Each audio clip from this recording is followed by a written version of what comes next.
Hoje, nosso foco é na ascensão de uma aeronave militar que, olha, está começando a mudar um pouco o jogo global. O Embraer C-390 Millennium. Isso mesmo. E o motor diz tudo. Uma colaboração estratégica que está ficando, assim, cada vez mais forte entre Brasil e Argentina. A nossa análise aqui vai se basear em informações de uma fonte sobre aviação militar aqui na América do Sul, que foca justamente nessa ascensão regional. Ok, então vamos analisar isso.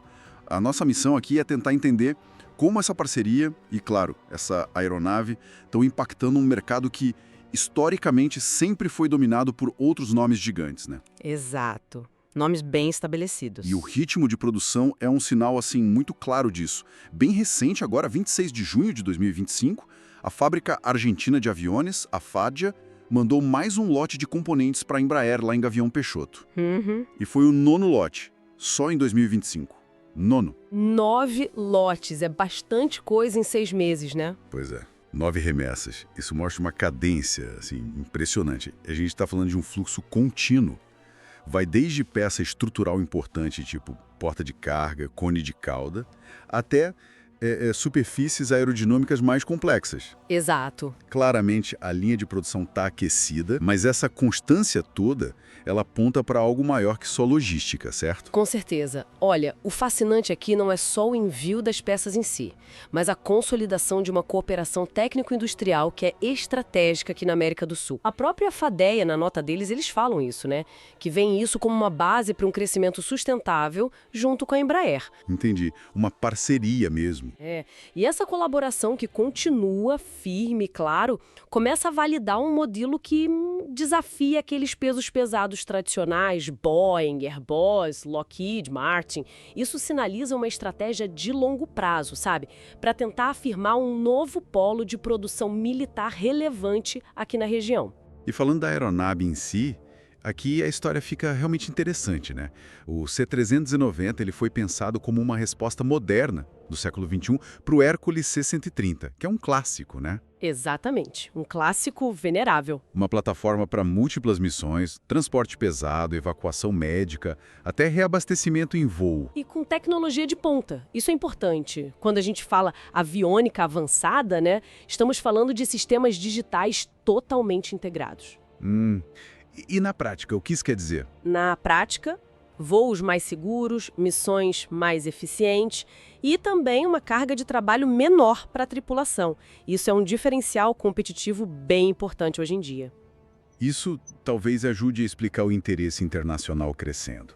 A gente já tem Brasil, claro, Portugal, Hungria, Holanda, República Tcheca, Suécia, todos na lista de operadores ou com encomendas já firmes. Sem dúvida. O que eles estão comprando na essência? O que atrai tanto? Performance e uma proposta de valor que é atraente. O C-390, ele compete direto com o A400M da Airbus e com o C-300J da Lockheed Martin. E ele oferece vantagens como maior velocidade de cruzeiro, a capacidade de operar em pistas mais curtas, até pistas não preparadas, sabe? E os custos operacionais são significativamente menores.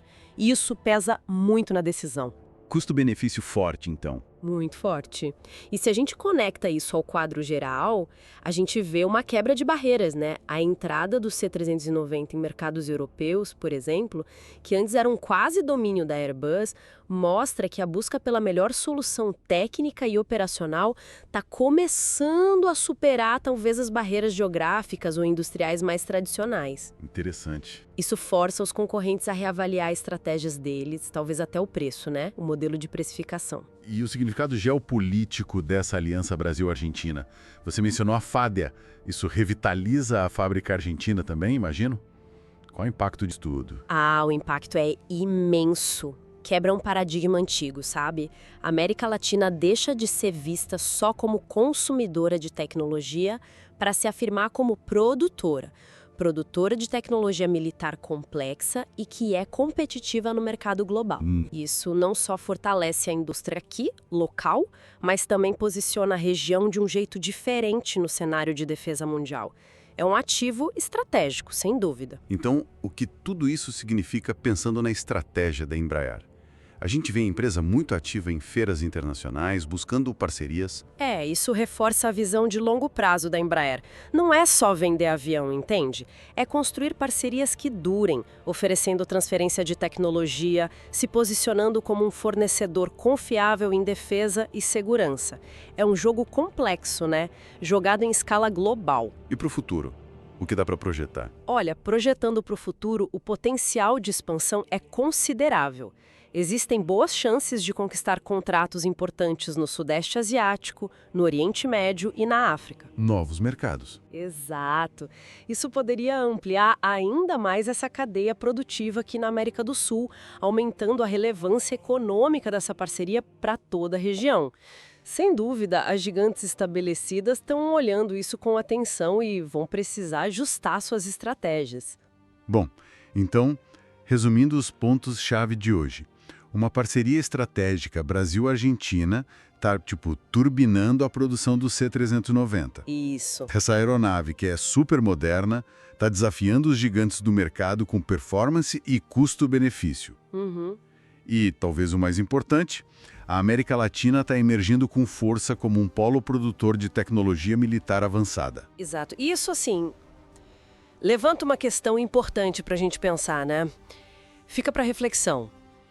Se essa colaboração sul-americana no C-39 está conseguindo redefinir um setor tão complexo como é o aeroespacial militar, em que outras áreas de alta tecnologia poderiam surgir parcerias parecidas aqui no Sul Global, parcerias capazes de desafiar os modelos que já estão estabelecidos pelas potências tradicionais. Uma boa provocação para a gente terminar.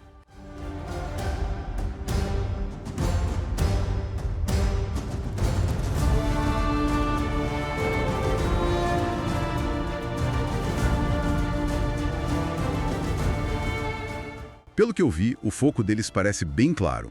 Aviões de até 150 centos. Sim, esse nicho específico. E também um olho bem aberto para duas regiões, China e América Latina. Parece ser isso, né? É exatamente isso. E é interessante ver a clareza dessa aposta, sabe? O relatório prevê uma demanda global enorme.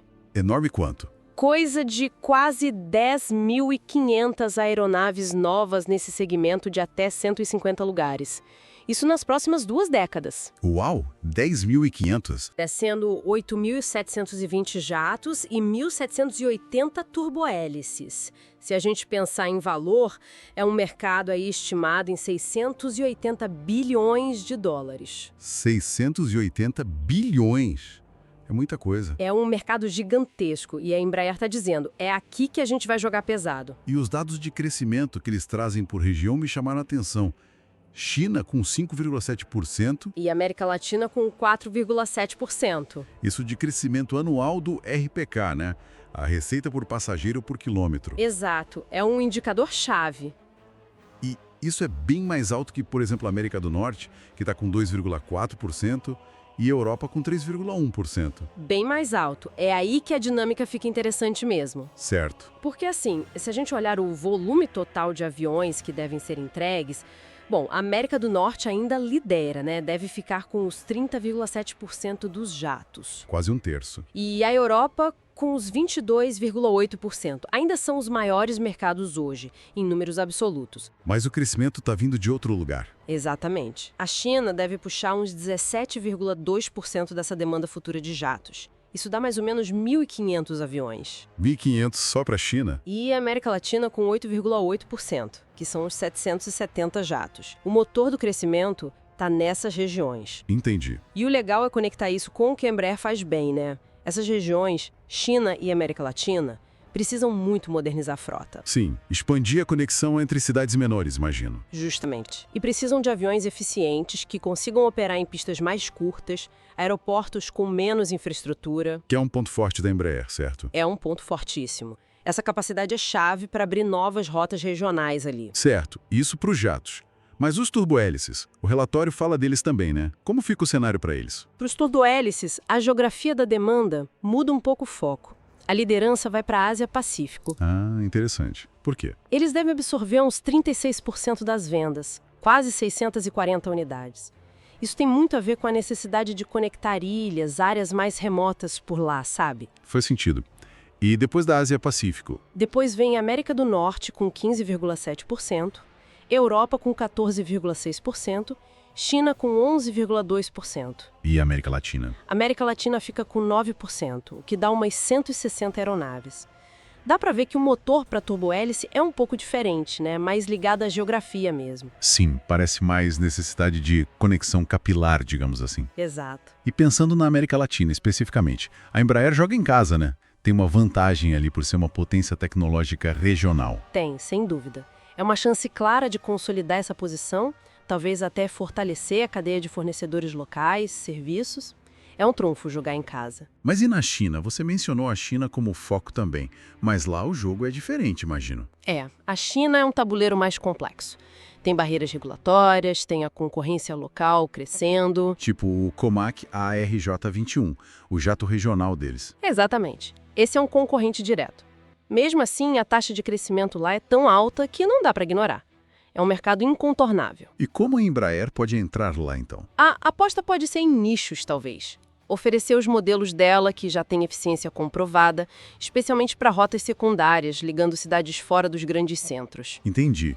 Então, amarrando tudo isso que a gente conversou, parece que a Embraer está fazendo uma aposta bem consciente na especialização dela. Sim, na eficiência que já é uma marca registrada. E numa leitura bem pragmática de onde o crescimento real está acontecendo. É quase o contrário de correr atrás dos aviões gigantes, né? É uma leitura muito correta, é um posicionamento para não só participar, mas para tentar liderar esse segmento de médio porte, sabe? Liderar mesmo. Bom, mirar liderança. Ao focar na China e América Latina, eles estão apostando que o dinamismo dessas regiões vai acabar mudando o jogo da aviação regional global. É uma tentativa de antecipar o mercado, então. Isso, antecipar e focar onde o futuro parece mais vibrante para esse tipo de aeronave que eles fazem tão bem. Então, para a gente resumir a análise, a Embraer dobra a aposta do seu nicho, né?